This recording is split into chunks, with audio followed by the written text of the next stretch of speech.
Cette émission est une production de la télévision régionale des Moulins.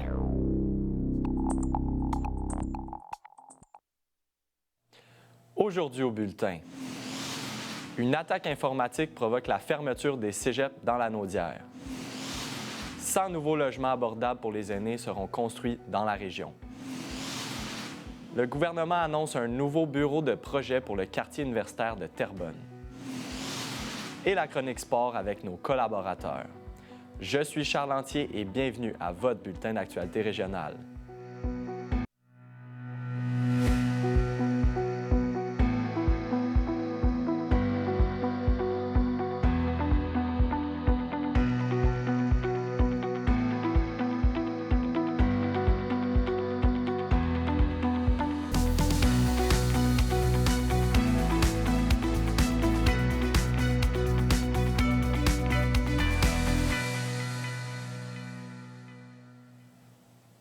Bonjour, Mesdames, Messieurs. Une récente étude a dévoilé à la population les coûts économiques et les impacts du décrochage scolaire dans la région de la Naudière.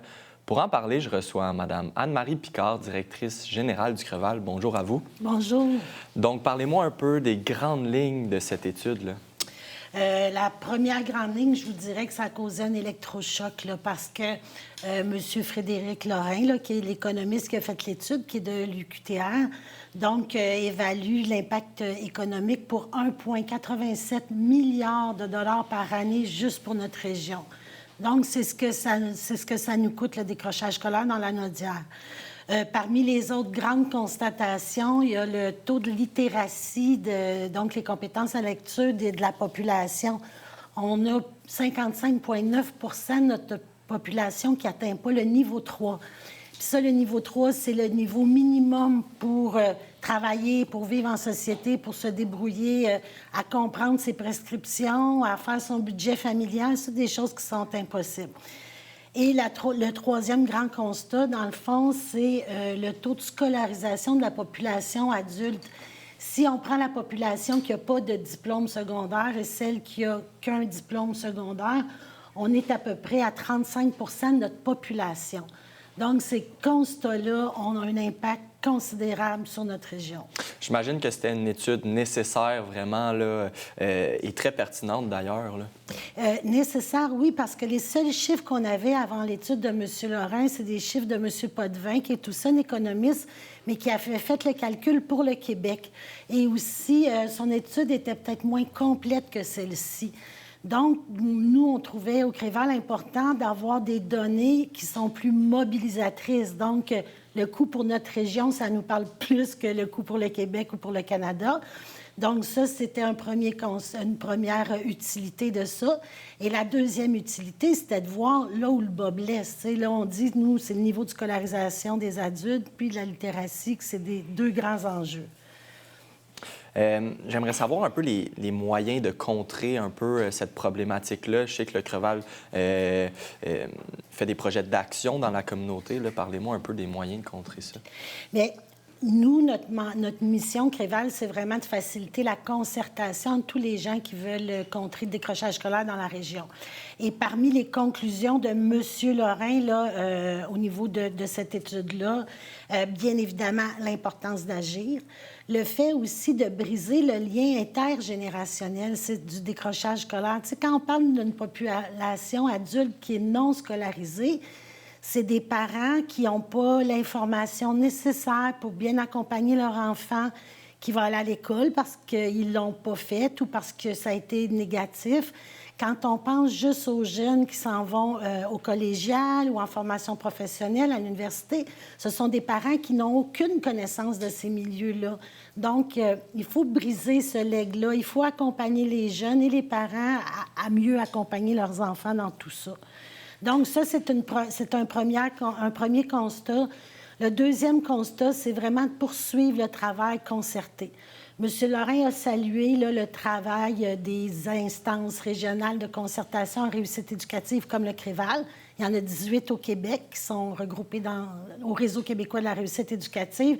Donc, il a réaffirmé le rôle du Creval parce que pour les problèmes collectifs, comme le décrochage scolaire, il faut se baser sur une façon d'agir qui est aussi collective. Bien, merci beaucoup à vous, Mme Picard, d'être passée en studio nous voir aujourd'hui. Merci, ça fait plaisir.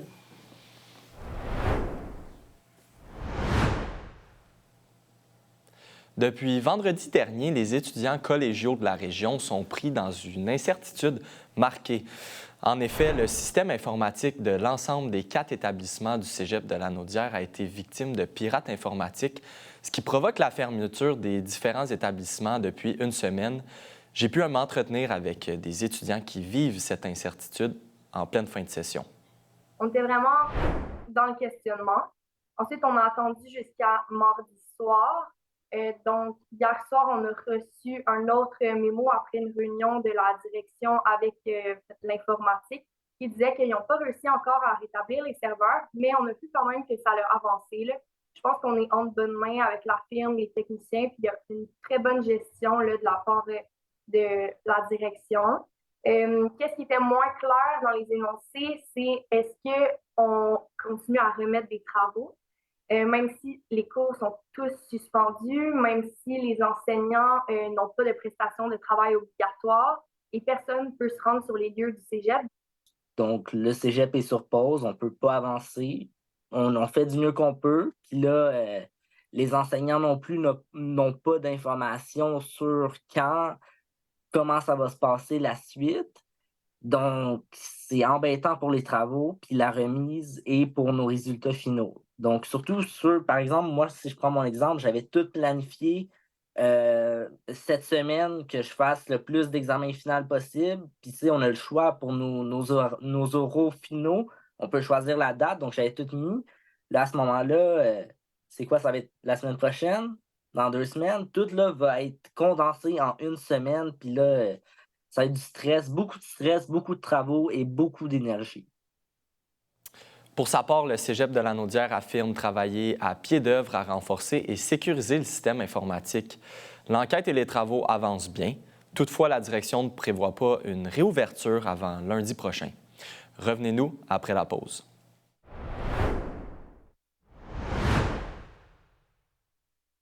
Rendez-vous sur le site de tvrm.ca. Consultez votre programmation, vos émissions et l'actualité dans Lanaudière. Si vous désirez revoir ou si vous avez manqué un épisode, n'ayez crainte, toutes vos émissions se retrouvent sur votre site Internet. Devenez membre de TVRM, c'est contribuer au développement de sa mission et de sa communauté. Ne manquez pas votre bulletin en direct le mardi et le jeudi midi pour être informé de tout ce qui se passe dans votre région et plein d'autres émissions sur votre communauté. La télévision régionale des Moulins, pour voir et être vue. Cette semaine, à Vue d'ici, nous avons la chance de rencontrer le premier ministre du Québec et député de l'Assomption, François Legault. Et en deuxième partie, on s'intéresse au mois de l'arbre et des forêts, les bienfaits, le pourquoi, le comment. Je vous invite, ça se passe jeudi à 18h. Moi, je crois que je vais vous attendre.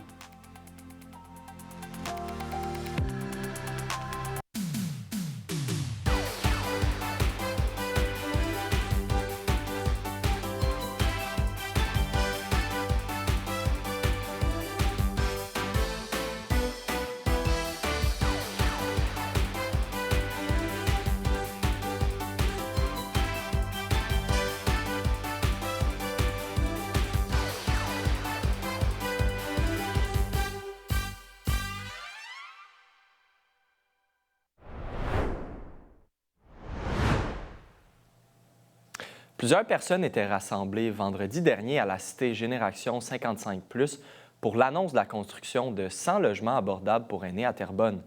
Ce partenariat conjoint entre le gouvernement du Canada, le gouvernement du Québec et l'organisme Unité Aînés permettra de commencer la construction de ce complexe dans les prochaines semaines sur l'ancien parc des Tilleuls, non loin du boulevard Gascon à Terrebonne. Alors, c'est vraiment une excellente nouvelle pour la communauté, c'est une excellente nouvelle pour les personnes aînées. Quand on a lancé le programme Mission Unité Aînée pour construire 1000 unités à travers le Québec, on a invité des villes de 50 000 habitants et plus où il y avait une forte proportion d'aînés avec un faible revenu médian. Et donc, Terrebonne a fait partie de 30 villes qui ont été invitées à participer au programme et Terrebonne a fait preuve de beaucoup de leadership pour identifier des terrains et remplir toutes les conditions du programme. Donc, c'est Terrebonne qui s'est choisi là, et qui s'est qualifié et qui a fait preuve de leadership et de volonté pour rendre tout ça possible. Ça fait partie vraiment des caractéristiques du programme, c'est de faire les choses très, très bien, mais aussi très, très vite. Donc, l'appel d'intérêt aux municipalités a été envoyé à l'automne dernier et déjà, là, d'ici la fin du printemps, on aura 10 bâtiments en construction et d'ici avril 2026, les 10 bâtiments seront terminés et cédés à des offices d'habitation ou à des OBNL en habitation. Donc, tout va très vite, là, autant au niveau de la conception, de la construction et du transfert parce qu'il y a une crise, il y a une urgence, il y a des personnes qui attendent impatiemment des logements, donc on fait ça vite pour ces personnes-là. Oui, Mission Unité Aînée, son expertise, c'est la construction de logements. Donc, nous, on est un maillon dans la chaîne là, pour répondre à la crise du logement social. Donc, la Ville nous cède un terrain, nous allons construire et après, nous allons céder le terrain et le bâtiment à l'Office d'habitation de Sud-Lanaudière. Donc, effectivement, notre contribution est celle de gérer toute cette construction-là. Nous sommes un promoteur, mais nous faisons affaire avec des entrepreneurs. Donc, on a fait un appel d'offres aussi pour sélectionner les meilleurs entrepreneurs. Et c'est un entrepreneur général là, qui va assurer la construction du bâtiment. Et nous, on est le promoteur, donc on travaille de très près avec cet entrepreneur. Le fédéral et le Québec, on a un programme conjoint, un plan conjoint de 1,8 milliard, en fait 900 millions de chaque gouvernement, duquel on sort 235 millions pour le projet Unité Aînée. La Ville de Terrebonne a octroyé, a donné le terrain et va donner un congé de taxes. Donc, financièrement, les 3 paliers du gouvernement ont participé. Le fédéral ne peut pas agir tout seul. On a besoin de tous les autres paliers et tous les autres partenaires qui sont impliqués. Et comme on dit, la force fait l'union et pour nous, c'est très encourageant. Et on espère de continuer à développer ce mécanisme d'entente avec d'autres municipalités et d'autres organismes pour qu'on puisse, et ainsi que le gouvernement du Québec, qu'on puisse continuer à faire du bien pour la population qui vieillit. L'Office municipal d'habitation de Lanaudière-Sud, c'est un office qui gère l'ensemble des logements sociaux sur les programmes HLM, sur les programmes Accès Logis, logement abordable et aussi avec le programme PSL, qui est le programme de supplément au loyer. Donc, on gère dans l'ensemble, sur le territoire de l'Office, environ un peu plus près de 2000 logements. Donc, théoriquement, on a un pôle d'expertise en gestion immobilière de logements sociaux abordables communautaires qui va être mis à profit lorsque le projet Unité Aînée va être réalisé pour qu'on prendra possession de l'immeuble et nous en ferons la gestion avec l'équipe de travail qu'on a à l'Office municipal. Juste pour Terrebonne, on parle d'environ 160 requérants qualifiés qui sont sur une liste d'attente. Si on y va au niveau de tout le territoire de l'Office d'habitation, on parle de plus de 500 requérants qui sont admissibles, qui attendent après un logement social ou abordable pour se loger décemment.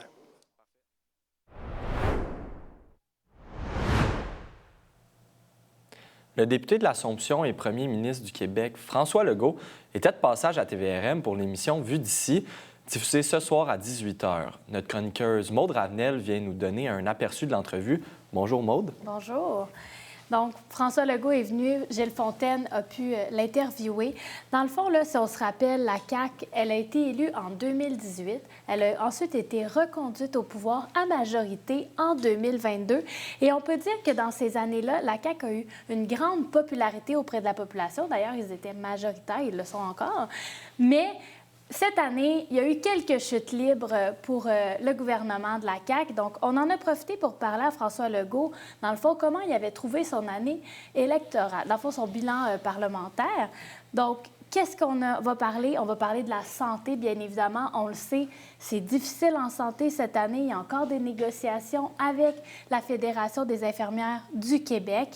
On va aussi aborder avec lui là, tout ce qui concerne les compétences provinciales parce que en santé, le gouvernement fédéral tente de plus en plus d'avoir un peu la mainmise sur ce qui se passe au Québec et dans les autres provinces. Et François Legault, on sait qu'il n'est pas d'accord avec ça. Donc, il va prendre le temps de nous en parler pour vraiment voir c'est quoi son plan de match à lui pour que les compétences restent au Québec. Bien, super. Donc, on regarde ça ce soir, 18h, sur les ondes de TVRM. Bien, exactement. Puis aussi, juste mentionner, il va pouvoir parler d'immigration et plein d'autres sujets. Donc, vraiment, restez à l'écoute parce que ça vaut la peine d'écouter tout ce qu'il y aura à dire. Parfait. Merci beaucoup, Maude.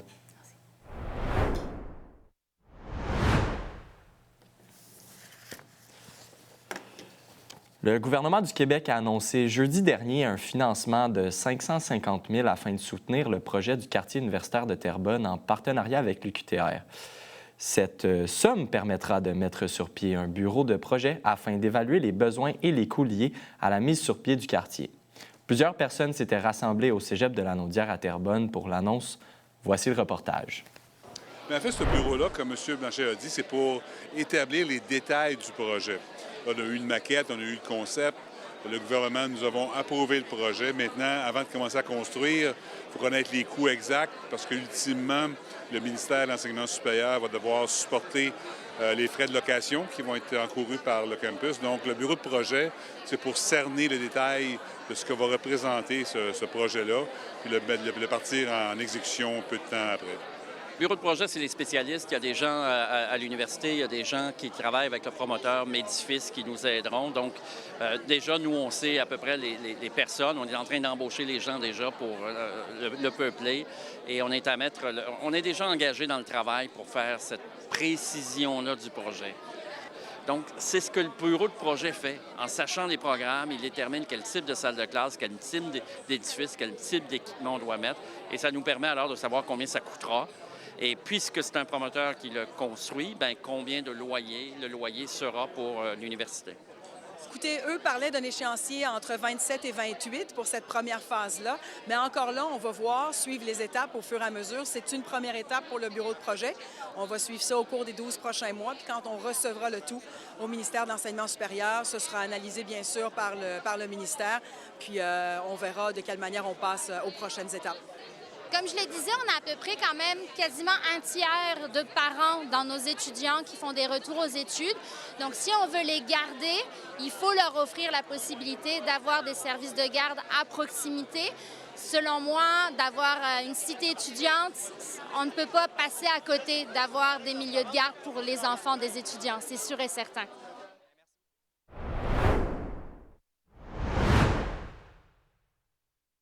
Les productions vidéo Don Quichotte. Une vidéo pour votre entreprise. Un studio tout équipé, spécialisé. Vos valeurs, votre organisme. Nous avons aussi le service de drone qui vous permettra de prendre des plans de vue les plus spectaculaires. Ainsi que notre service de streaming web pour prendre vos directs. Rapide, unique, Don Quichotte. Créons ensemble la vidéo qu'il vous faut.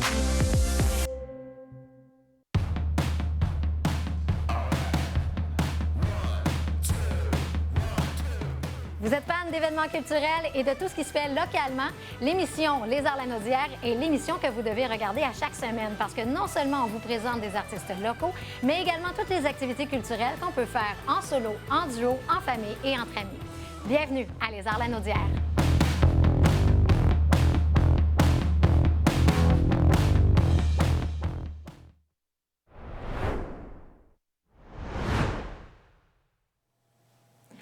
L'annuel dîner du maire de Terrebonne se déroulait au courant de la semaine dernière au golf Le Mirage.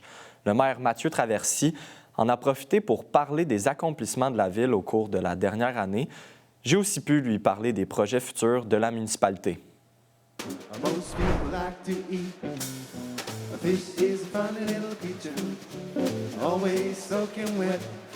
Mesdames et messieurs, vous dire tout d'abord à quel point je suis heureux de retrouver des visages et des gens aussi impliqués dans leur communauté que ceux qui composent cette salle aujourd'hui. Alors, merci à tous de vous être déplacés.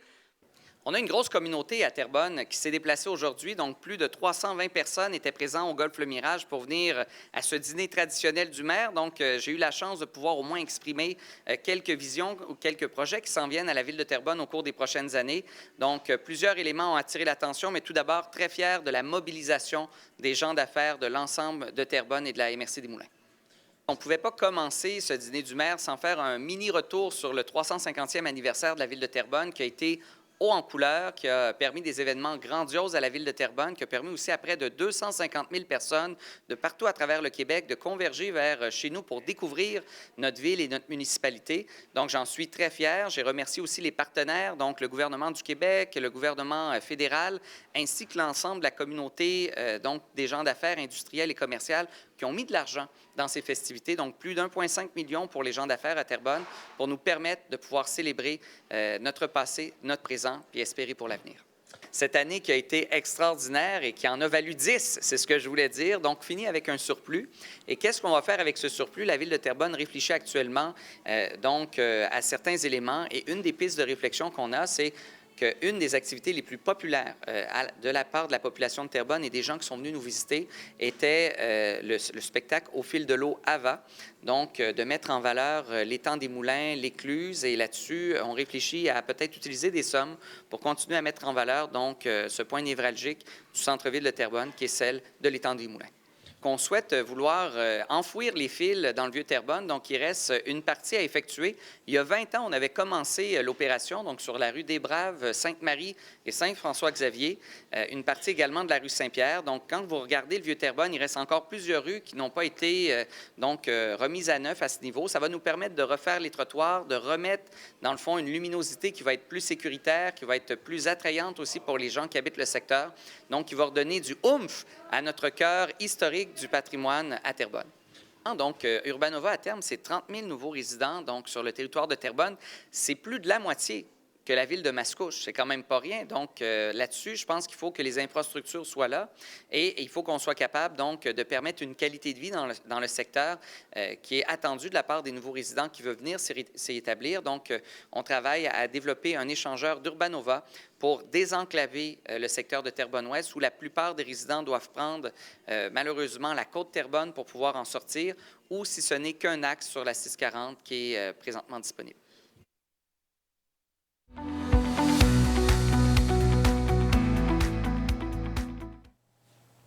Alors, Chronique Sport cette semaine avec Charles-Émile Roger et Barthélemy Lessard. Bonjour les garçons, ça va bien? Ça va bien. Ben oui, super. Commencez par me parler du début de saison des Royals de Repentigny là, dans la Ligue Junior Élite. Donc, les Royals de Repentigny, c'est une équipe du Junior Élite au baseball qui va débuter leur saison dans 2 semaines, le 19 mai prochain. Donc, ça va se passer à Québec, au stade Canac, qui est le même stade des Royals des Capitale de Québec, dans la Ligue Frontière, qui est une ligue indépendante. Donc, l'année passée, les Royals ont eu une saison un petit peu difficile, donc une fiche en bas de 500 avec 20 victoires et 23 défaites. Puis, on va débuter la saison, c'est ça, avec un programme double, un à 13h et à 16h. Puis, le premier match à domicile qui va suivre, ça va être donc après. Puis, les Ducs de Longueuil qui ont gagné l'année passée le championnat, donc ça va être une belle saison à suivre. Ça va être contre les Ducs de Longueuil, en fait, là, j'imagine. Ouais.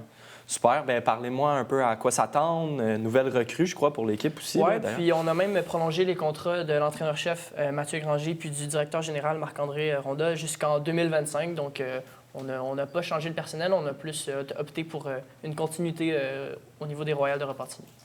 Parfait. Bien, ensuite, parlez-moi un peu du défenseur Thomas Lavoie, défenseur Lanaudois. Parlez-moi un peu de lui. Bien, Thomas Lavoie, c'est un défenseur à gros format, 6 pieds 4, 225 livres. Il vient de Repentigny. Il était premier choix au total à l'encan 2022 du repêchage de la LHJMQ.